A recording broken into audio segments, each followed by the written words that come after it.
बच्चों हम एनसीईआरटी कक्षा 9th के विज्ञान विषय का चैप्टर नंबर 6 उत्तक का अध्ययन कर रहे हैं और जिसके पिछले वीडियो में बच्चों हमने उत्तक की जनरल स्टडी यानी उत्तक किसे कहते हैं, पादप उत्तक और जंतु उत्तक की विशेषताएं कौन कौन सी होती हैं और पादप उत्तक के प्रकार के अंदर हमने पहला प्रकार विभज्योतक उत्तक का अध्ययन करा और विभज्योतक उत्तक पोजीशन के अकॉर्डिंग 3 प्रकार से डिवाइड किया गया, जिसके अंदर apical meristematic tissue, lateral meristematic tissue और इंटरकैलरी मेरिस्टेमेटिक टिश्यू का अध्ययन करा। और हमने ये भी देखा कि ये उत्तक कहाँ कहाँ पाए जाते हैं और किस तरीके से प्लांट की ग्रोथ के लिए रेस्पॉन्सिबल होते हैं। उसके बाद में बच्चों हमने कुछ प्रश्न हैं उनको हल करके देखा था। आज हम इस चैप्टर के पार्ट 2 के अंदर पादप उत्तक के दूसरे प्रकार स्थायी उत्तक और उसके प्रकार का अध्ययन करेंगे। तो हम स्टार्ट करते हैं हमारा पार्ट 2। सबसे पहले हम देखेंगे स्थायी उत्तक, यानी ये जो स्थायी उत्तक होते हैं ये मेरिस्टेमेटिक टिश्यू की जो सेल होती हैं जब ये विभाजन की क्षमता खो देती हैं, तो विभाजन की क्षमता जब खो जाएगी उसके बाद में किसका निर्माण होगा, स्थायी उत्तकों का निर्माण होगा। यानी मेरिस्टेमेटिक टिश्यू होते हैं उनकी सेल के अंदर तो क्या पाया जाता है, विभाजन की क्षमता पाई जाती है, लेकिन जो परमानेंट टिश्यू होते हैं उनके अंदर विभाजन की क्षमता होती है वो समाप्त हो जाते हैं और वो पर्टिकुलर किसी कार्य को करने के लिए कैपेबल हो जाते हैं। उसके बाद में हम ये देखते हैं कि जो परमानेंट टिश्यू होते हैं उनके अंदर क्या होता है बच्चों कि जो मेरिस्टेमेटिक टिश्यू है उसकी कोशिकाओं में जो विभाजन की क्षमता समाप्त होती है वो होती है विभेदीकरण की प्रक्रिया के द्वारा। और विभेदीकरण की प्रक्रिया यानी जिसे हम इंग्लिश के अंदर कहते हैं डिफरेंशिएशन, इस डिफरेंशिएशन प्रोसेस के थ्रू जो सेल्स होती हैं वो डेफिनेट शेप, डेफिनेट साइज और पर्टिकुलर फंक्शन है उसको करती हैं। इसीलिए इस प्रोसेस को कहा जाता है डिफरेंशिएशन यानी विभेदीकरण और इस प्रक्रिया के द्वारा ही कोशिकाओं में विशिष्टता आ जाती है। अब हम अगर एक डायग्राम्स के माध्यम से समझें तो इस तरीके से बच्चों, जैसे ये उत्तक है, इसकी कोशिकाएं हैं विभज्योतक उत्तक। ये जो विभज्योतक उत्तक है बच्चों, इसकी जो कोशिकाएं होती हैं उनके अंदर क्या होगा, कोशिका विभेदीकरण, और कोशिका विभेदीकरण की प्रक्रिया के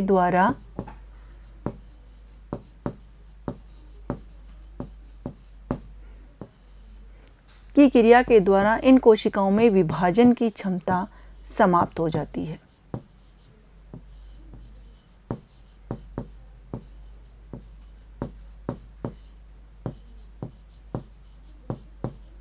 और जब विभाजन की क्षमता समाप्त हो जाएगी तो उस समय किसका निर्माण होगा, स्थायी उत्तक का निर्माण होता है। और ये जो स्थायी उत्तक होते हैं बच्चों ये फर्दर डिवाइड हो जाते हैं, यानी सरल स्थायी उत्तक और जटिल स्थायी उत्तक है। यानी हमने यहाँ कहा कि ये जो विभेदीकरण यानी डिफरेंशिएशन का जो प्रोसेस होता है इसके थ्रू ये जो कोशिकाएं होती हैं वो डेफिनेट शेप, डेफिनेट साइज और पर्टिकुलर फंक्शन है उसको करती हैं। इसीलिए इनके अंदर विभाजित होने की क्षमता होती है वो समाप्त हो जाती है और इसे कहा जाता है स्थायी उत्तक। तो इस तरीके से हम इन्हें लैंग्वेज के रूप में किस तरीके से लिखेंगे। सबसे पहले हम देखते हैं स्थायी उत्तक किस तरीके से बनते हैं। ये उन उत्तक से उत्पन्न होते हैं जो कि लगातार विभाजित होकर, यानी मेरिस्टेमेटिक टिश्यू होता है उसकी जो सेल होती हैं जो लगातार विभाजित होती रहती हैं, उनसे क्या होगा, जब उनके विभाजन की क्षमता खो देते हैं जिसके फलस्वरूप स्थायी उत्तकों का निर्माण होता है। अब बच्चों जिस प्रोसेस के द्वारा इस उत्तक की जो कोशिकाएं हैं वो डेफिनेट शेप, डेफिनेट साइज और पर्टिकुलर किसी फंक्शन को करती हैं वो प्रोसेस होता है विभेदीकरण, जिसे इंग्लिश के अंदर कहते हैं डिफरेंशिएशन। तो इसकी परिभाषा क्या आ जाएगी, उत्तकों द्वारा विशिष्ट कार्य करने के लिए स्थायी रूप और आकार लेने की क्रिया को विभेदीकरण कहते हैं। नेक्स्ट देखो बच्चों, स्थायी उत्तक के गुण, यानी हमने कहा कि जो स्थायी उत्तक होते हैं जिसकी कोशिकाएं विभाजन की क्षमता खो देती हैं और विभेदीकरण की प्रक्रिया के द्वारा इनके अंदर क्या होता है, यानी निश्चित आकार, निश्चित आकृति और निश्चित मोटाई होती है। इसके साथ ही बच्चों इनके अंदर क्या होता है कि इनकी जो कोशिकाएं होती हैं उनकी जो कोशिका भित्ति होती है वो थिक और थिन दोनों हो सकती हैं, यानी पतली भी हो सकती है और मोटी भी हो सकती है, और ये डिपेंड करता है फंक्शन पे, ये कौन सा फंक्शन कर रही है उसके अकॉर्डिंग, जैसे कलर प्रोवाइड कर रही हैं या फूड को स्टोरेज कर रही हैं या मैकेनिकल स्ट्रेंथ प्रोवाइड कर रही हैं, उसके अकॉर्डिंग ये थिक और थिन हो सकती है। इसके अलावा बच्चों इनके अंदर क्या होता है कि इसकी जो कोशिकाएं होती हैं वो जीवित भी हो सकती हैं और मृत भी हो सकती हैं। और हमने देखा था कि जो मेरिस्टेमेटिक टिश्यू होता है वो क्या होता है, अनडिफरेंशिएटेड होता है, और जो परमानेंट टिश्यू यानी जिसे हम स्थायी ऊतक कहते हैं वो कैसा होता है, डिफरेंशिएटेड होता है, यानी विभेदीकृत होता है।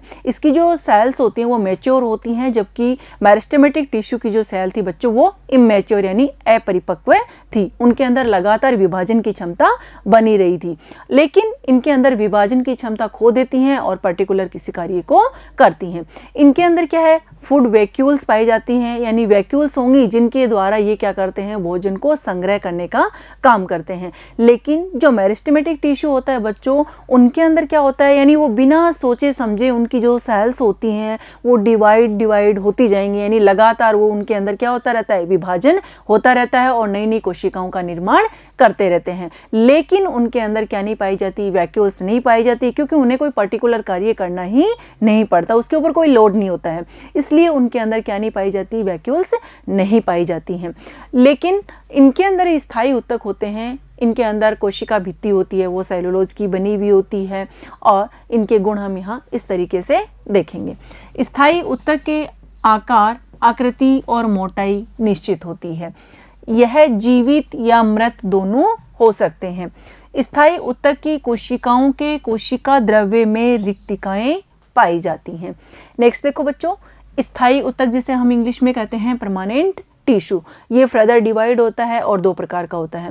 पहला होता है सरल स्थायी ऊतक जिसे इंग्लिश के अंदर कहते हैं सिंपल परमानेंट टिश्यू, और दूसरा होता है बच्चों जटिल स्थायी ऊतक जिसे कहते हैं कॉम्प्लेक्स परमानेंट टिश्यू। अब सरल स्थायी ऊतक इसका मतलब क्या है, यानी ये जो ऊतक होता है वो एक ही प्रकार की कोशिकाओं का समूह होता है और पर्टिकुलर किसी एक कार्य को करते हैं, इसलिए हमने यहाँ इसे कहा सरल स्थायी ऊतक।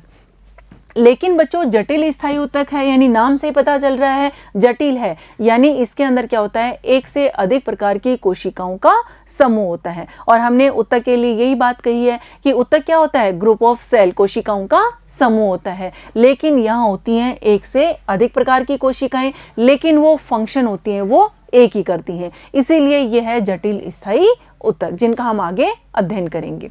नेक्स्ट देखो बच्चों, सरल स्थायी ऊतक यानी सिंपल परमानेंट टिश्यू होता है वो फर्दर डिवाइड किया गया है, यानी जिस तरीके से हमें प्रोटेक्शन की आवश्यकता होती है उसी तरीके से प्लांट को प्रोटेक्शन की आवश्यकता होती है और उसे सपोर्ट की भी आवश्यकता होती है, इसलिए ये दो प्रकार से डिवाइड हो गया। एक होगा संरक्षी ऊतक या जिसे हम कहते हैं प्रोटेक्टिव टिश्यू, और दूसरा होता है बच्चों सहायक ऊतक या जिसे हम कहते हैं सपोर्टिंग टिश्यू। अब इसके अंदर जो प्रोटेक्टिव टिश्यू है वो फर्दर डिवाइड हो गया एपिडर्मिस और कोरक के अंदर, और जो सपोर्टिंग टिश्यू है यानी सहायक ऊतक होते हैं उनके अंदर फिर तीन प्रकार हो गए, पेरेनकाइमा ऊतक, कॉलेनकाइमा ऊतक और स्केलेनकाइमा ऊतक। अब बच्चों ये पेरेनकाइमा ऊतक होते हैं, फिर इसके दो प्रकार हो गए, क्लोरेनकाइमा और एरेनकाइमा। तो इस तरीके से सिंपल परमानेंट टिश्यू है उसका क्लासिफिकेशन होगा जिसका हम आगे अध्ययन करेंगे। नेक्स्ट देखो बच्चों, सरल स्थायी ऊतक। मैंने अभी आपको बताया कि सरल नाम है, इसका मतलब ये क्या है, एक ही प्रकार की कोशिकाओं का समूह होता है और किसी पर्टिकुलर कार्य को करता है। तो इसकी परिभाषा क्या आ जाएगी, यह एक ही प्रकार की कोशिकाओं से बने होते हैं, इस प्रकार के ऊतक को सरल स्थायी ऊतक कहते हैं। अब बच्चों ये जो ऊतक होता है सरल स्थायी, इनके अंदर क्या होता है कि इसकी जो कोशिका भित्ति होती है वो पतली होती है और सेलुलोज की बनी हुई होती है, और कार्य के अकॉर्डिंग हमने कहा कि ये पतली भी हो सकती है और मोटी भी हो सकती है।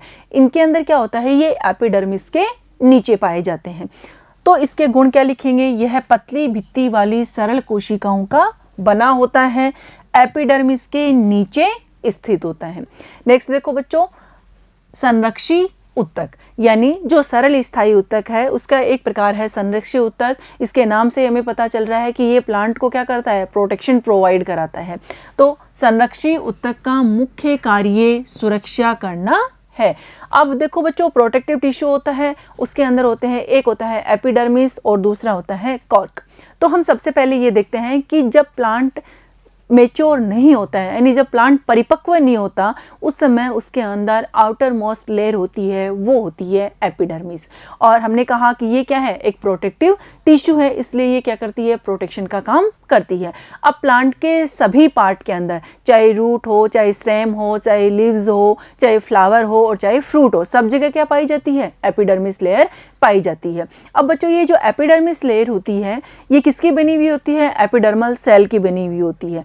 अब अगर हम इसको देखें, जैसे ड्राई हैबिटेट यानी डेजर्ट में जो प्लांट होते हैं बच्चों, उनके अंदर जो एपिडर्मिस लेयर होती है, उसके कारण क्या होता है, एक वैक्सी सब्सटेंस सिक्रीट होता है जिसे कहते हैं क्यूटिन, और इसकी जो लेयर होती है बच्चों, ये कहलाती है क्यूटिकल। और ये क्या करती है, यानी वाटर लॉस से बचाती है और प्लांट की प्रोटेक्शन किस तरीके से करेगी, जैसे किसी फंजाई का अटैक हो तो उसके इन्फेक्शन से बचाती है, इसी के साथ वाटर लॉस से तो ये बचाती है, और साथ ही प्लांट को इंजरी से भी बचाती है।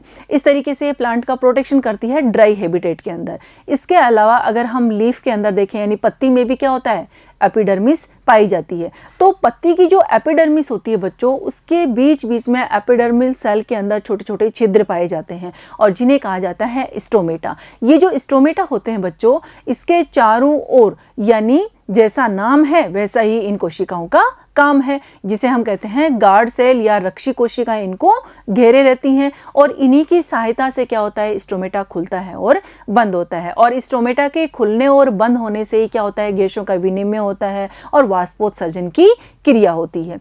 इसी के साथ बच्चों हमने कहा कि प्लांट के सभी भागों पर पाई जाती है। तो रूट के अंदर क्या होता है, यानी जो रूट होती है बच्चों, उस रूट के चारों ओर जो एपिडर्मल सेल होती हैं वो हेयर लाइक स्ट्रक्चर बनाती हैं, और रूट का जो मेन फंक्शन होता है वो क्या होता है, वाटर और मिनरल को अब्जॉर्ब करना। लेकिन इन रूट हेयर की प्रेजेंस के कारण वो अब्जॉर्प्शन का जो सरफेस होता है वो बढ़ जाता है, जिसके कारण क्या होगा, अब्जॉर्प्शन और अधिक करता है वाटर और मिनरल का रूट।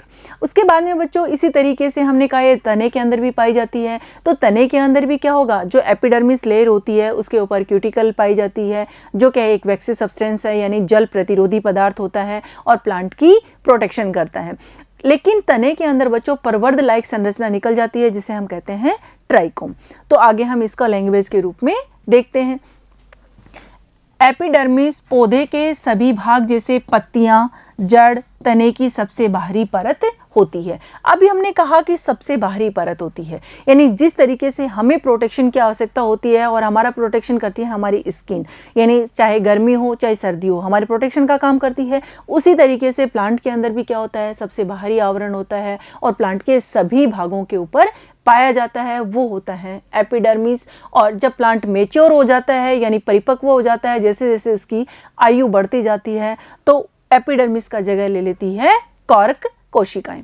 नेक्स्ट देखो बच्चों, यह क्यूटिकल से ढकी होती है जो कि एक मोम जैसा जल प्रतिरोधी पदार्थ होता है तथा एपिडर्मिस कोशिकाओं द्वारा स्रावित किया जाता है। अभी मैंने आपको बताया कि जैसे ड्राई हैबिटेट यानी डेजर्ट के जो प्लांट होते हैं उनके अंदर एपिडर्मिस की जो सेल्स होती हैं वो एक वैक्सी सब्सटेंस सिक्रीट करते हैं जिसे कहते हैं क्यूटिन, और उसकी जो लेयर होती है बच्चों वो कहलाती है क्यूटिकल।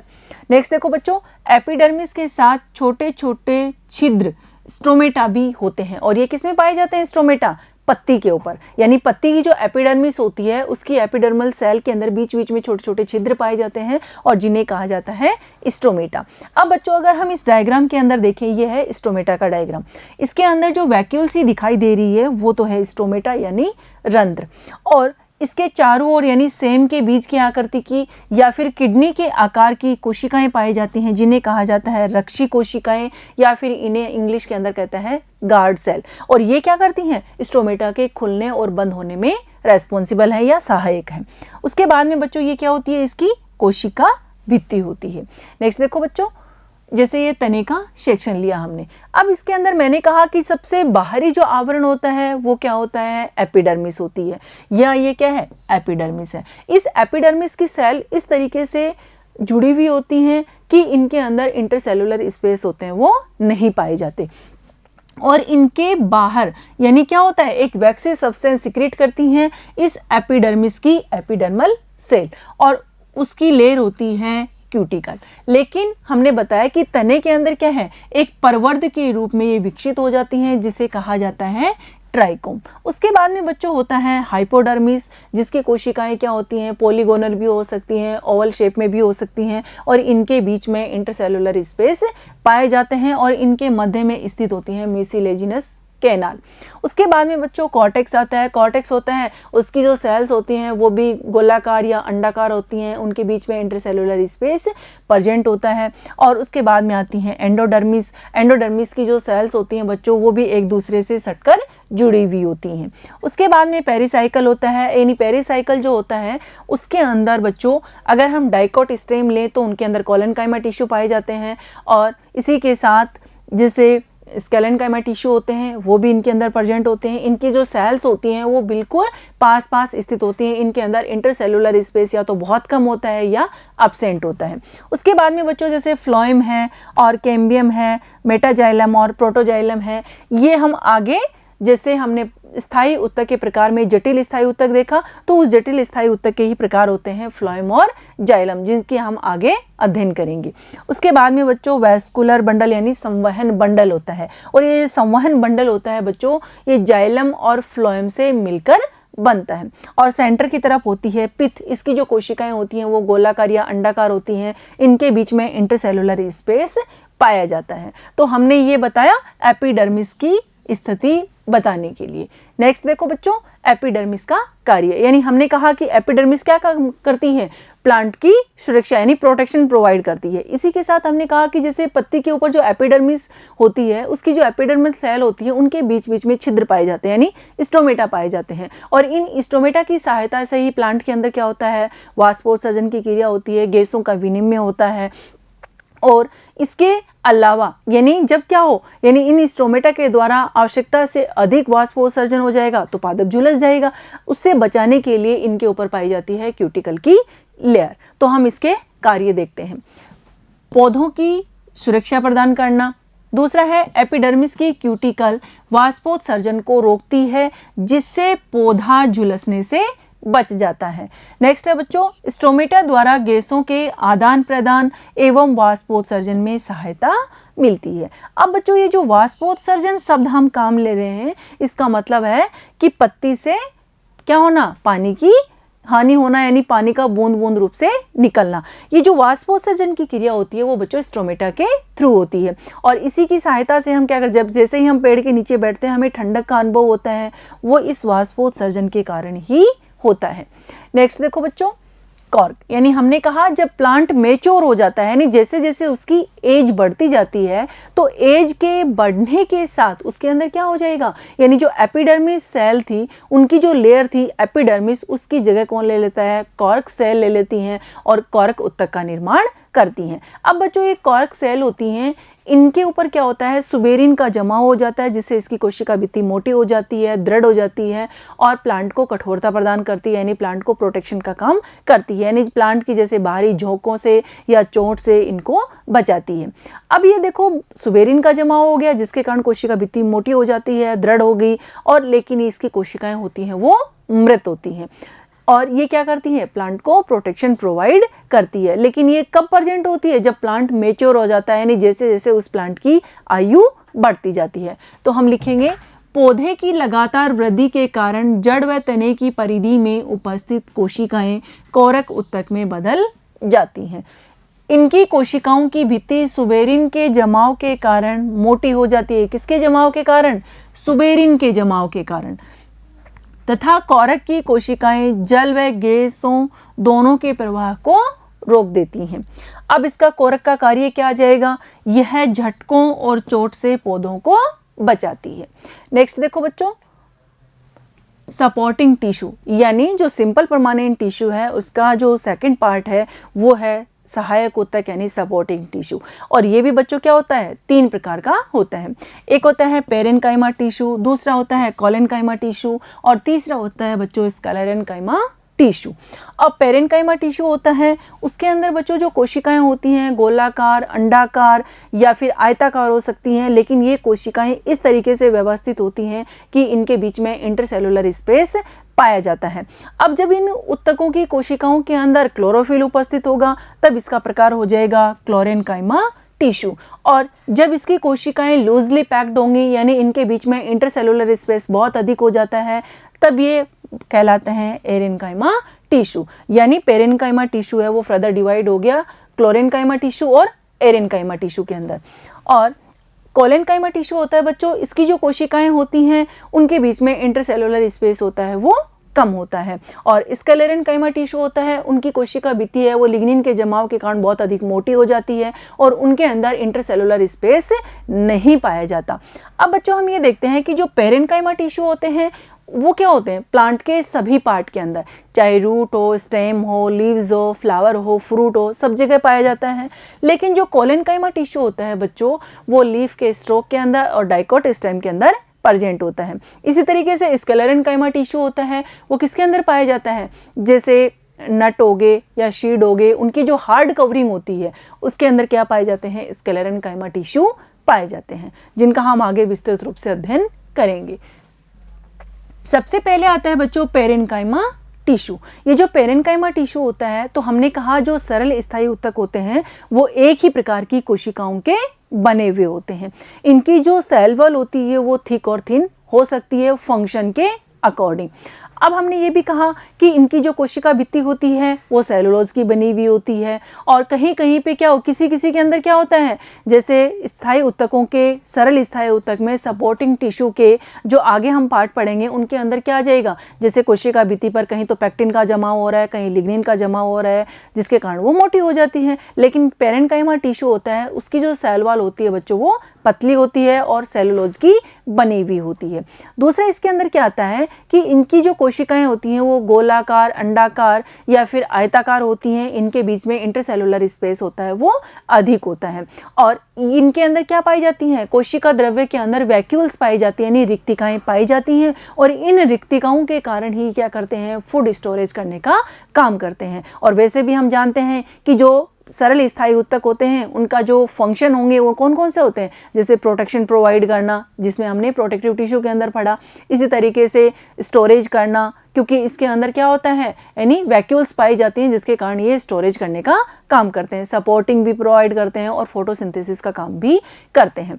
तो हमने कहा कि पेरेनकाइमा टिश्यू होता है उनके अंदर इंटरसेलुलर स्पेस बहुत अधिक होता है और जब इन ऊतक की कोशिकाओं के अंदर क्या हो जाएगा, अवकाश अधिक होगा तो वैक्यूल्स भी क्या हो जाएगी, बड़ी हो जाएगी और जब वैक्यूल्स बड़ी हो जाएगी तो फूड को स्टोर कर पाएगी। इसीलिए बच्चों ये जो पेरेनकाइमा टिश्यू होता है इसको फूड स्टोरेज टिश्यू भी कहा जाता है। अब हम इसे लैंग्वेज के रूप में किस तरीके से लिखेंगे ये देखते हैं।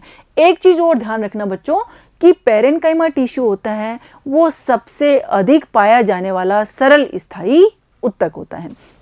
तो हम देखते हैं वह सरल स्थायी ऊतक जिसकी कोशिकाओं की कुछ परतें आधारीय पैकिंग का निर्माण करती हैं, इन्हें पेरेनकाइमा कहते हैं। पेरेनकाइमा सबसे अधिक पाए जाने वाला सरल स्थायी ऊतक है। ये इंपॉर्टेंट आपसे पूछ सकते हैं कि सबसे अधिक पाया जाने वाला सरल स्थायी ऊतक कौन सा है या उसका नाम क्या है, तो आपको ध्यान रखना है पेरेनकाइमा ऊतक। उसके बाद में बच्चों आता है यह पतली कोशिका भित्ति वाली सरल कोशिकाओं का बना रहता है, यानी इनकी जो कोशिका भित्ति होती है वो पतली होती है और सेलुलोज की बनी हुई होती है।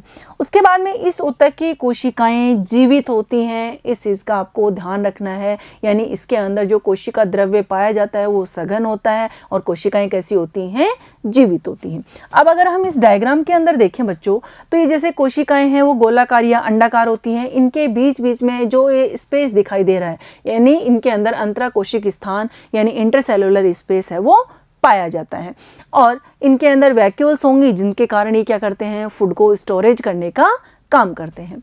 नेक्स्ट देखो बच्चों, यह प्राय बंधन मुक्त होती है तथा इस प्रकार के ऊतक की कोशिकाओं के मध्य काफी रिक्त स्थान पाया जाता है। यह ऊतक भोजन का भंडारण करता है क्योंकि इनके अंदर क्या पाई जाती हैं, वैक्यूल्स यानी रिक्तिकाएं पाई जाती हैं जो मेरिस्टेमेटिक टिश्यू के अंदर अब्सेंट थी और पौधों को सहायता प्रदान करता है। नेक्स्ट है बच्चों, जड़ व तने की पेरेनकाइमा पोषक तत्व और जल का भी भंडारण करती हैं क्योंकि ये क्या करता है, प्लांट के सभी भागों के अंदर प्रेजेंट होता है। नेक्स्ट देखो बच्चों, यानी इस पेरेन्काइमा टिश्यू की कुछ कोशिकाओं के अंदर अगर क्लोरोफिल प्रेजेंट होगा, क्लोरोफिल क्या होता है, एक ग्रीन कलर का पिगमेंट होता है। जैसे पत्तियां हरे रंग की दिखाई देती है ना, तो वो हरा रंग किसके कारण होता है, उस क्लोरोफिल पिगमेंट के कारण ही होता है। तो जब इस पेरेन्काइमा टिश्यू की सेल के अंदर क्या पाया जाएगा, क्लोरोफिल पाया जाएगा, तब हम उसे क्या कहेंगे, क्लोरेन्काइमा टिश्यू कहते हैं। और जो फोटोसिंथेसिस के प्रोसेस के थ्रू अपना भोजन तैयार करता है, यानी प्रकाश संश्लेषण की क्रिया में सहायक होता है, और इसलिए ये क्या करता है, फूड को तैयार कर लेता है। तो हम इसे किस तरीके से लिखेंगे, क्लोरेन्काइमा, जो क्या है, पेरेन्काइमा का ही एक प्रकार है। कुछ पेरेन्काइमा उत्तकों में क्लोरोफिल पाया जाता है। ये जो क्लोरोफिल होता है बच्चों, ये एक हरे रंग का पिगमेंट होता है, जिसके कारण प्रकाश संश्लेषण की क्रिया संपन्न होती है। ऐसी स्थितियों में इन उत्तकों को क्लोरेन्काइमा या फिर हरित उत्तक कहा जाता है। बच्चों अगर इस डायग्राम के अंदर देखें तो हमने कहा कि इनकी जो सेल्स होती हैं वो गोल, अंडाकार या इलोंगेटेड होती हैं। इनके बीच बीच में हरे रंग का क्या भरा हुआ है, क्लोरोफिल भरा हुआ है। यानी ये जो हरा रंग हमें दिखाई दे रहा है वो इस क्लोरोफिल के कारण दिखाई दे रहा है। तो इसलिए ये क्या करते हैं, यानी हरा रंग होने के कारण ये फोटोसिंथेसिस की क्रिया होती है वो करते हैं और भोजन बनाने में सहायक होते हैं। अगर हम इस डायग्राम से समझे बच्चों,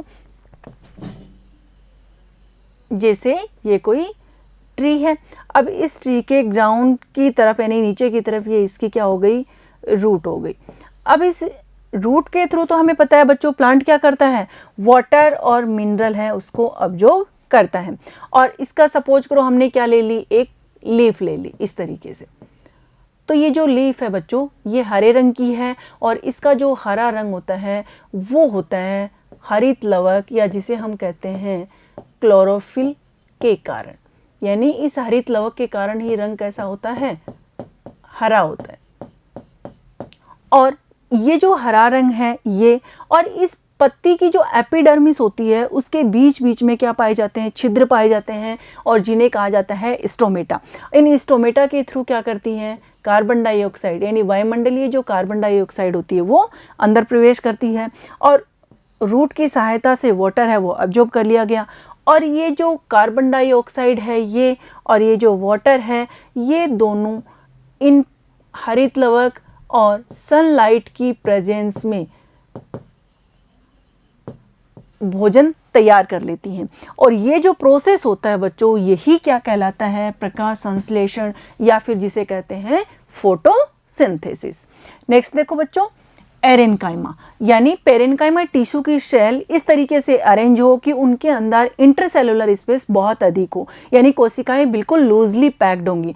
तो जब लूजली पैक्ड होंगी तो उनके अंदर इंटरसेलुलर स्पेस अधिक हो जाएगा, और जब इंटरसेलुलर स्पेस अधिक होगा तो उसके अंदर क्या बन जाएंगी, कैविटी बन जाएंगी। अगर हम देखें तो जलीय जो पौधे होते हैं उनके अंदर क्या पाई जाती है, यानी कैविटी पाई जाती है, जिनके कारण वो क्या करते हैं, वाटर पे फ्लोट करते रहते हैं, यानी तैरते रहते हैं। तो इस उत्तक के द्वारा हम क्या देखते हैं कि जलीय पौधे होते हैं वो आसानी से जल में तैरते रहते हैं, जल में डूबते नहीं हैं। तो हम इसे लैंग्वेज के रूप में किस तरीके से लिखेंगे, जलीय पौधों में इस चीज़ को ध्यान रखना है, पेरेन्काइमा की कोशिकाओं के मध्य हवा की बड़ी गुहिकाएं होती हैं जिसके कारण ये जल में तैरती हैं। इस प्रकार के पेरेन्काइमा को एरेन्काइमा कहते हैं, जो पेरेन्काइमा टिश्यू का ही दूसरा प्रकार है। अब बच्चों अगर इस डायग्राम के अंदर देखें तो हमने कहा कि इसकी कोशिकाएं दूर दूर स्थित होती हैं, यानी लूजली पैक्ड होती हैं, इनके बीच में इंटरसेलुलर स्पेस बहुत अधिक होता है और गुहिकाओं का निर्माण हो जाता है, जिसके कारण हमने कहा ये वाटर पे क्या करती रहती हैं, फ्लोट करती रहती हैं, तैरती रहती हैं और उन्हें डूबने से बचाती हैं।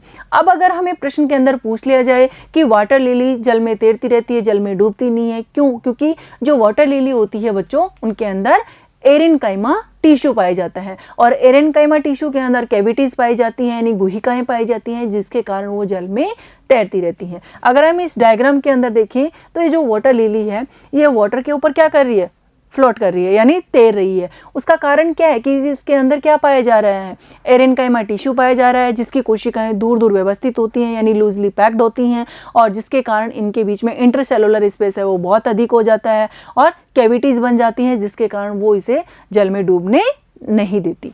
नेक्स्ट देखो बच्चों, कॉलेन्काइमा यानी हमने स्क्लेरेन्काइमा वो बाद में पढ़ेंगे, उससे पहले हमने पढ़ा पेरेन्काइमा, और पेरेन्काइमा के बच्चों हमने दो प्रकार पढ़े थे, क्लोरेनकाइमा और एरेनकाइमा। तो हमें कंफ्यूज नहीं होना है कोलेनकाइमा और क्लोरेनकाइमा में, क्योंकि क्लोरेनकाइमा तो प्रकार है पेरेनकाइमा टिश्यू का, और जो कोलेनकाइमा टिश्यू है बच्चों, ये प्रकार है सपोर्टिंग टिश्यू का दूसरा प्रकार, जो क्या है, सरल स्थायी ऊतक का ही प्रकार है। अब इसके अंदर हमने कहा कि जो कोलेनकाइमा टिश्यू होता है उसकी जो कोशिका भित्ति होती है वो सेलुलोज और पैक्टिन की बनी हुई होती है, और ये भी हमने बताया कि जो स्थायी ऊतक हैं सरल, उनके अंदर कार्य के अकॉर्डिंग कोशिका भित्ति पतली और मोटी होती है। तो बच्चों ये जो कोलेनकाइमा टिश्यू होते हैं ये प्लांट को मैकेनिकल सपोर्ट प्रदान करते हैं, इसलिए इनको हम मैकेनिकल टिश्यू भी कहते हैं। और इसी के कारण इनके अंदर क्या होता है, जो कोशिका भित्ति होती है वो कोनों पर पैक्टिन का जमाव होने के कारण मोटी हो जाती है। इनके अंदर कोशिकाएं होती हैं वो गोलाकार, अंडाकार या थोड़ी सी लॉन्गिट्यूडनल हो जाती हैं, जिसके कारण ये जो कोशिकाएं होंगी वो इस तरीके से व्यवस्थित होती हैं कि इनके बीच में जो इंटरसेलुलर स्पेस होता है वो पेरेनकाइमा टिश्यू की कंपैरिजन में कम होता है। और ये हमने बताया कि किसके अंदर पाई जाती हैं, लीफ के स्टोक के अंदर और डाइकोट के स्टेम के अंदर पाई जाती हैं। तो इस तरीके से जैसे ये एक लीफ होगी बच्चों, तो ये जो लीफ का जो डंठल है यानी ये जो स्टोक है इसके अंदर क्या पाए जाते हैं, कोलेनकाइमा टिश्यू पाए जाते हैं। और ये क्या कर देता है, यानी जैसे टेंड्रिल है या फिर जैसे क्लाइमर जो प्लांट है उनका जो स्टेम है उनके अंदर ये क्या कर देते हैं, यानी उनको सहारा प्रदान करने का काम करते हैं। इसी के साथ बच्चों ये फ्लेक्सिबिलिटी भी प्रदान करते हैं। जैसे कोई फ्रेश लीफ होती है यानी फ्रेश पत्ती होगी, उस फ्रेश पत्ती को जब हम मोड़ते हैं थोड़ा सा तो वो टूटती नहीं है। इसका मतलब क्या है, वो उसको फ्लेक्सिबिलिटी जो प्रोवाइड की जा रही है वो कोलेनकाइमा टिश्यू के द्वारा ही की जा रही है। तो हम इसके लैंग्वेज के रूप में किस तरीके से लिखेंगे ये देखते हैं। यह पौधों की पत्तियों व तनों में लचीलापन लाते हैं। यह पौधों को यांत्रिक सहायता भी प्रदान करते हैं। और अभी मैंने आपको यही बताया था कि ये प्लांट को क्या करता है, मैकेनिकल सपोर्ट प्रदान करता है, इसलिए इसको मैकेनिकल टिश्यू भी कहा जाता है। इस ऊतक की कोशिकाएं जीवित होती हैं, और हमने पेरेनकाइमा टिश्यू पढ़ा, उस ऊतक की कोशिकाएं भी कैसी थी, जीवित थी। लंबी और अनियमित ढंग से कोनों पर मोटी होती हैं। कोनों पे मोटी किस लिए हो जाती हैं, पैक्टिन के जमाव के कारण। कोशिकाओं के बीच कम स्थान पाया जाता है। इस ऊतक को एपिडर्मिस के नीचे पर्णवरंत में पा सकते हैं, यानी लीफ का जो स्टोक है उसके अंदर ये पाया जाता है। अब अगर इस डायग्राम से देखें बच्चों, तो हमने कहा कि इसकी जो सेल वॉल होती है यानी कोशिका भित्ति होती है वो कोनों पर, जैसे ये कोने हैं, इन कोनों पर ये पैक्टिन के जमाव के कारण क्या हो गई, मोटी हो गई। और ये कोशिकाएं इस तरीके से अरेंज होती हैं कि इनके अंदर जो इंटरसेलुलर स्पेस होता है वो पेरेनकाइमा टिश्यू की जो सेल्स होते हैं उनके कंपैरिजन में कम होता है। ये इनके अंदर वैक्यूल्स है, और ये इनके अंदर जो लाइट ग्रीन कलर का पदार्थ भरा हुआ है वो है प्रोटोप्लाज्म, और बाहर की तरफ ये होती है कोशिका भित्ति। अब बच्चों ये देखो इस तरीके से व्यवस्थित होते हैं, यानी ये कैसे होते हैं, पॉलीगोनल भी हो सकते हैं, अंडाकार भी हो सकते हैं, और इनके बीच में इंटरसेलुलर स्पेस होते हैं वो कम होते हैं। इसी कारण ये प्लांट को क्या करते हैं, यांत्रिक सहारा प्रदान करते हैं। नेक्स्ट देखो बच्चों, स्क्लेरेनकाइमा टिश्यू, यानी हमने जो पेरेनकाइमा टिश्यू और कोलेनकाइमा टिश्यू पढ़े उसमें हमने बताया कि इन दोनों की जो कोशिकाएं होती हैं वो जीवित होती हैं। पेरेनकाइमा टिश्यू के अंदर इंटरसेलुलर स्पेस होते हैं वो ज़्यादा होते हैं, लेकिन कोलेनकाइमा टिश्यू में पेरेनकाइमा के कंपैरिजन में इंटरसेलुलर स्पेस होते हैं वो कम पाए जाते हैं। लेकिन जो स्क्लेरेनकाइमा टिश्यू होता है बच्चों वो क्या होता है, जैसे स्टेम है तो स्टेम के अंदर वेस्कुलर बंडल, वेस्कुलर बंडल का नाम लिया बच्चों हमने यहाँ, तो वेस्कुलर बंडल के अंदर आते हैं जाइलम और फ्लोएम। ये दोनों ही मिलकर यानी संवहन बंडल या इंग्लिश में जिसे हम कहते हैं वेस्कुलर बंडल का निर्माण करते हैं। तो तने के अंदर क्या होगा, इस वेस्कुलर बंडल यानी संवहन बंडल के चारों ओर जो ऊतक पाए जाते हैं वो होते हैं बच्चों स्क्लेरेनकाइमा टिश्यू। इसके अलावा अगर पत्ती को अगर हम लें, जैसे ये एक प्लांट की लीफ हो गई, तो इस लीफ के अंदर ये तो इसकी मिडरिब होगी यानी मध्य शिरा हो गई, और ये इसकी क्या हो जाएंगी, सिराएं होंगी। तो इन सिराओं के अंदर भी क्या पाया जाता है, स्क्लेरेनकाइमा टिश्यू पाया जाता है। इसके अलावा बच्चों जैसे सीड हो गया या फिर नट हैं, उनकी जो हार्ड कवरिंग होती है उनके अंदर भी क्या पाया जाता है, स्क्लेरेन्काइमा टिश्यू पाया जाता है। इस टिश्यू की जो सेल्स होती हैं बच्चों वो जैसे पॉलीगोनल, इलोंगेटेड या फिर ओवल शेप होती है, लेकिन वो इस तरीके से व्यवस्थित होती हैं कि उनके अंदर इंटरसेलुलर स्पेस होता है वो नहीं पाया जाता, यानी एब्सेंट होता है। क्यों? क्योंकि इनकी जो कोशिका भित्ति होती है वो लिग्निन के जमाव के कारण अत्यधिक मोटी हो जाती है, जिसके कारण उनमें स्पेस तो बचता ही नहीं है, साथ में उनके अंदर जो वैक्यूल्स यानी जो रिक्तिकाएं होती हैं वो भी नहीं पाई जाती, यानी बहुत ही रेयर केस के अंदर रिक्तिकाएं उपस्थित होती हैं। इस ऊतक की जो कोशिकाएं होती हैं बच्चों वो कैसी होती हैं, मृत होती हैं, और मृत होने के कारण क्या है कि इनकी जो कोशिका भित्ति है उसके ऊपर लगातार लिग्निन का जमाव होता जाता है, जिसके कारण कोशिका द्रव्य इनके अंदर अनुपस्थित होता है और ये प्लांट को मजबूती और कठोरता प्रदान करती हैं। तो हमने जब मेरिस्टेमेटिक टिश्यू पढ़ा था उस समय मैंने आपको बताया था ये प्लांट की ग्रोथ के लिए रिस्पॉन्सिबल होता है, यानी एक बीज से पौधा बनता है और पौधे से जो बड़ा ट्री बनता है ना वो उसको कोशिकाओं में विभाजन की क्षमता के कारण बनता है। लेकिन उस प्लांट को जैसे मैकेनिकल सपोर्ट प्रदान करना, भोजन संचित करना ताकि उस प्लांट की ग्रोथ हो सके, उसके लिए ये सारे काम कौन करता है, स्थायी ऊतक में सरल स्थायी ऊतक करता है। और ये जो भोजन और ये स्टोरेज किए हुए हैं उनको आगे प्रोवाइड करने का काम करता है कॉम्प्लेक्स परमानेंट टिश्यू, जिसका हम आगे अध्ययन करेंगे। तो हम इसे लैंग्वेज के रूप में किस तरीके से लिखेंगे ये देखते हैं। यह सरल स्थायी ऊतक पौधों को कठोरता और मजबूती प्रदान करता है, क्योंकि ये किसका प्रकार है, सरल स्थायी ऊतक में सपोर्टिंग टिश्यू का ही प्रकार है। इस ऊतक की कोशिकाएं मृत होती हैं, इस चीज का ध्यान रखना है आपको, क्योंकि हमने जो पेरेन्काइमा टिश्यू और कोलेन्काइमा टिश्यू पढ़ा उनकी जो सेल्स होती हैं वो जीवित होती हैं, लेकिन स्क्लेरेन्काइमा टिश्यू होता है उसकी जो सेल्स होती हैं बच्चों वो कैसी होती हैं, मृत होती हैं यानी डेड होती हैं। ये लंबी और पतली होती हैं क्योंकि इस ऊतक की भित्ति लिग्निन के कारण मोटी हो जाती है, यानी आपको कंफ्यूज नहीं होना है, यहाँ लिग्निन ही आएगा ना कि पैक्टिन और सुबेरिन, क्योंकि सुबेरिन हमने पढ़ा था कॉरक कोशिकाओं के अंदर और पैक्टिन हमने पढ़ा था कोलेन्काइमा टिश्यू के कोनों पे जमा होना। लेकिन लिग्निन किसके अंदर आएगा, स्क्लेरेन्काइमा जो टिश्यू है उनकी जो कोशिका भित्ति है उसके ऊपर इसका जमाव हो जाता है, जिसके कारण वो मोटी हो जाती है। अब बच्चों अगर हम स्क्लेरेन्काइमा टिश्यू लिया और इसका हमने वर्टिकल सेक्शन ले लिया, यानी इनका हमने क्या करा, अनुदैर्ध्य सेक्शन लिया, तो इस तरीके की संरचना हमें दिखाई देती है। यानी इनकी ये जो दिखाई दे रही है ये क्या है, सेल वॉल यानी कोशिका भित्ति है, और ये लिग्निन के जमाव के कारण इतनी मोटी हो जाती है कि इनके अंदर जो ल्यूमेन होती है यानी जो वैक्यूल्स होती है वो बिल्कुल संकरी हो जाती है, यानी बहुत कम चौड़ी होती है। तो वो जो हमें डायग्राम में दिखाई दे रही है कि संकीर्ण ल्यूमेन होती है, लिग्निन युक्त मोटी कोशिका भित्ति हो गई इनकी।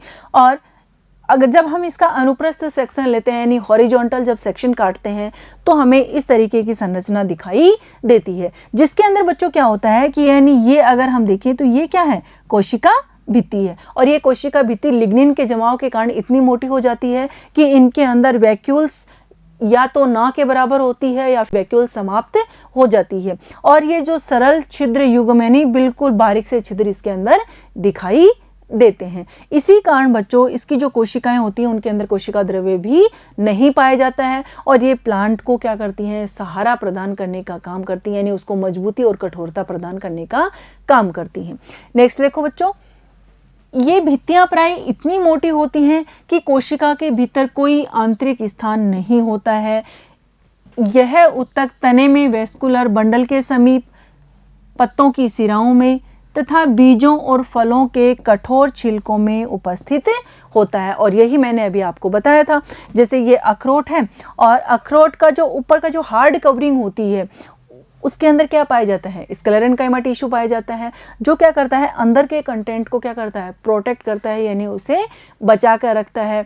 और लिग्निन कोशिकाओं को दृढ़ बनाने के लिए एक सीमेंट की भांति कार्य करने वाला एक रासायनिक पदार्थ होता है, जो इसे क्या कर देता है, मजबूती प्रदान करने का काम करता है। इसी तरीके से बच्चों ये जो नारियल का रेशा है यानी बिना पानी का जो नारियल है उसके ऊपर का जो खोल है वो क्या होता है, उसके अंदर भी स्क्लेरेन्काइमा टिश्यू प्रेजेंट होता है, जो उसको क्या कर देता है, कठोर बना देता है। नेक्स्ट देखो बच्चों, पेरेन्काइमा, कोलेनकाइमा और स्क्लेरेनकाइमा टिश्यू के अंदर हम कंपैरिजन देखेंगे, लेकिन उससे पहले बच्चों जो हमने पढ़ा है उसको एक बार समराइज कर लेते हैं।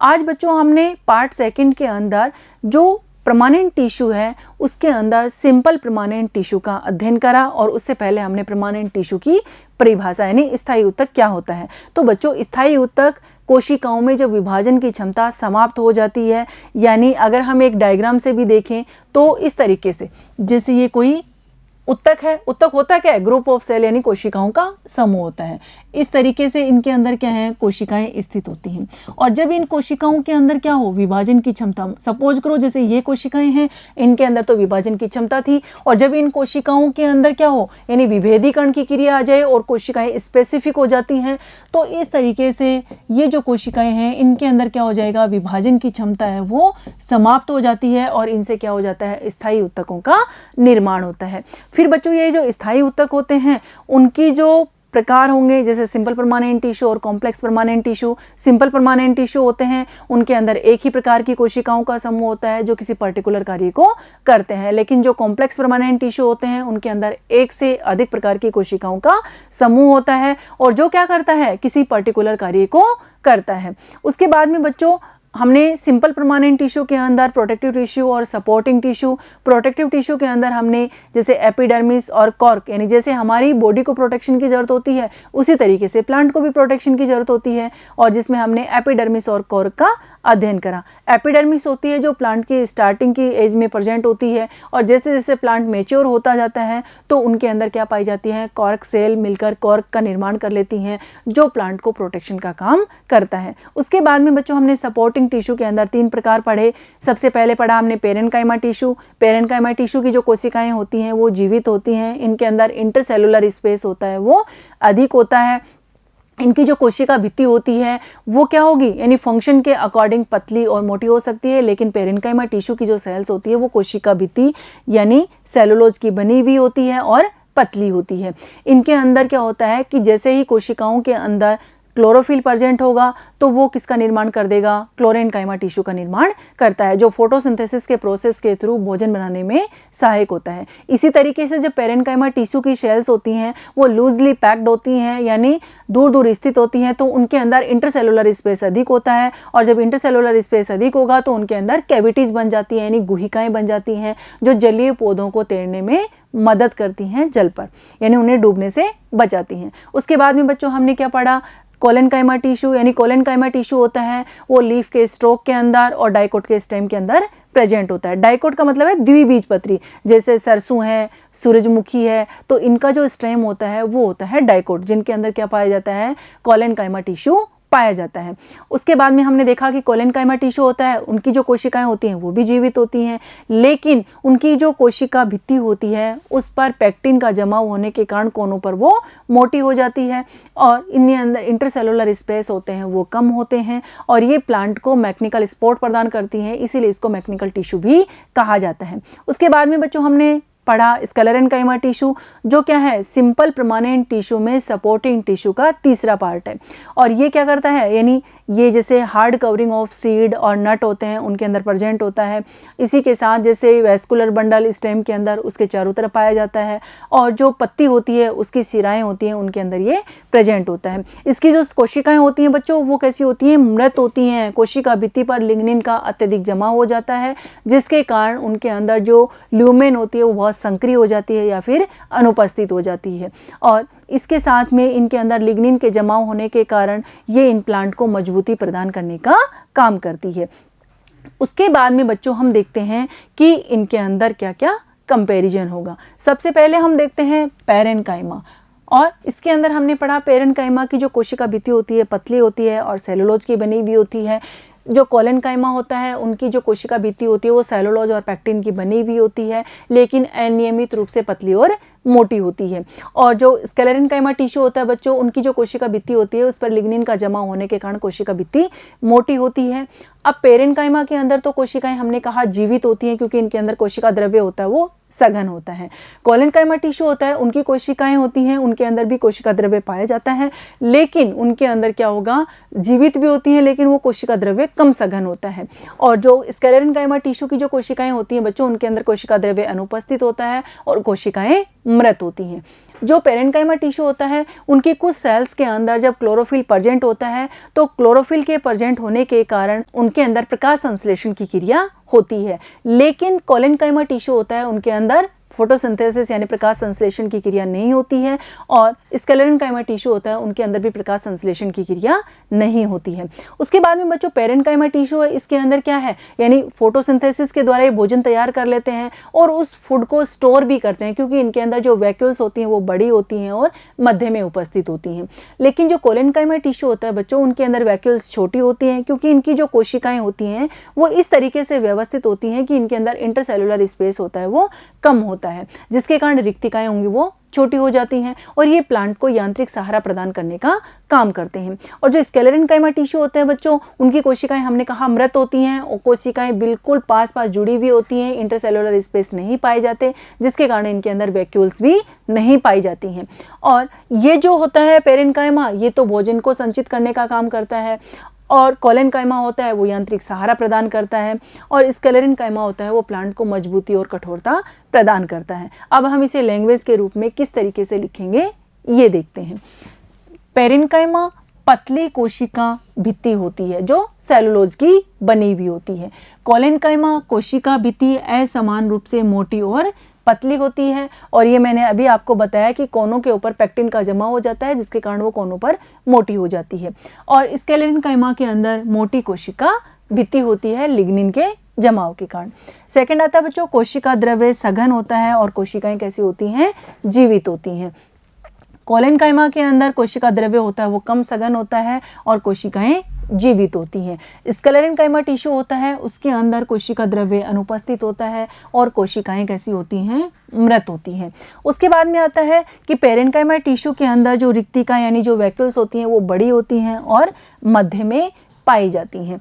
लेकिन कोलेनकाइमा टिश्यू होता है, उसके अंदर रिक्तिका छोटी होती हैं और एक तरफ यानी साइड में उपस्थित होती हैं। क्योंकि इनके अंदर कोशिकाएं होती हैं, उनके अंदर इंटरसेलुलर स्पेस होता है वो कम पाया जाता है। स्क्लेरेन्काइमा टिश्यू होता है बच्चों, उनके अंदर वैक्यूल्स अनुपस्थित होती हैं। क्यों? क्योंकि उनके अंदर जो कोशिका भित्ति है उसके ऊपर लिग्निन का इतना अधिक जमा हो जाता है कि उसके अंदर ल्यूमेन है वो बच ही नहीं पाती, यानी ना के बराबर उपस्थित होती है या फिर अनुपस्थित होती है। कोशिकाएं होती हैं वो गोल और अंडाकार होती हैं पेरेन्काइमा टिश्यू के अंदर। कोलेनकाइमा टिश्यू होता है, उसकी कोशिकाएं लंबी और स्थूल होती हैं और स्क्लेरेन्काइमा टिश्यू होता है बच्चों, उनकी जो कोशिकाएं होती हैं वो लंबी, सकरी और मोटी होती हैं। नेक्स्ट देखो बच्चों, पेरेन्काइमा भोजन संचित करता है, इसीलिए पेरेन्काइमा टिश्यू को क्या कहा जाता है, फूड स्टोरेज टिश्यू भी कहा जाता है। कोलेनकाइमा टिश्यू होता है, उसके कोनों पर पेक्टिन का जमा हो जाता है जिसके कारण ये क्या करता है, मैकेनिकल सपोर्ट प्रदान करता है, इसीलिए इसको मैकेनिकल टिश्यू कहा जाता है। और स्क्लेरेन्काइमा टिश्यू होता है बच्चों, उसके अंदर कोशिका भित्ति पर लिग्निन का जमा हो जाता है और जिसके कारण उसके अंदर जो कोशिका भित्ति होती है वो बहुत मोटी हो जाती है और प्लांट को दृढ़ता प्रदान करने का काम करती है। नेक्स्ट देखो बच्चों, कुछ कोशिकाओं में प्रकाश संश्लेषण करती रहती हैं।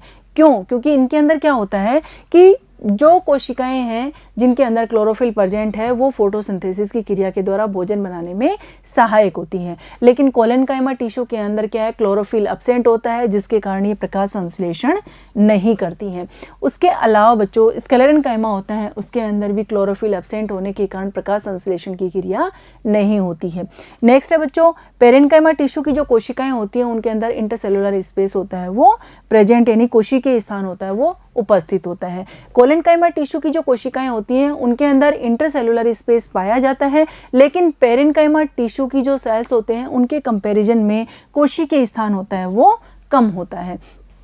स्क्लेरेन्काइमा टिश्यू होता है बच्चों, उनकी जो कोशिकाएं होती हैं वो इस तरीके से सटकर जुड़ी हुई होती हैं कि उनके अंदर इंटरसेलुलर स्पेस होता है वो अनुपस्थित होता है।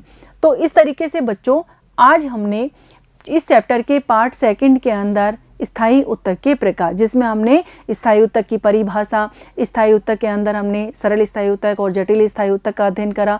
फिर हमने बच्चों सरल स्थायी उत्तक के प्रकार के अंदर जैसे हमने प्रोटेक्टिव टिश्यू, सपोर्टिंग टिश्यू है, प्रोटेक्टिव टिश्यू के अंदर हमने एपिडर्मिस और कोर का अध्ययन करा, और सपोर्टिंग टिश्यू के अंदर बच्चों हमने पेरेन्काइमा टिश्यू, फिर पेरेन्काइमा फिर फर्दर डिवाइड हो गया कोलेनकाइमा और स्केलेरेनकाइमा का अध्ययन करा। और पेरेन्काइमा के अंदर हमने दो प्रकार, जिसके अंदर क्लोरेनकाइमा टिश्यू और एरेनकाइमा टिश्यू का अध्ययन करा। तो इस तरीके से आज हमने इस चैप्टर के अंदर सरल स्थायी उत्तक के प्रकार पढ़े। तो मुझे उम्मीद है ये वीडियो आपको बहुत ही पसंद आया होगा। इस वीडियो को आपने बहुत ही ध्यानपूर्वक सुना होगा, समझा होगा, देखा होगा और इसके नोट्स अपनी नोटबुक में नोट भी कर लिए होंगे। इसी तरीके से बच्चों इस चैप्टर के नेक्स्ट पार्ट के अंदर हम पढ़ेंगे नेक्स्ट वीडियो के अंदर। तब तक आप पढ़ते रहिए, आगे बढ़ते रहिए। धन्यवाद।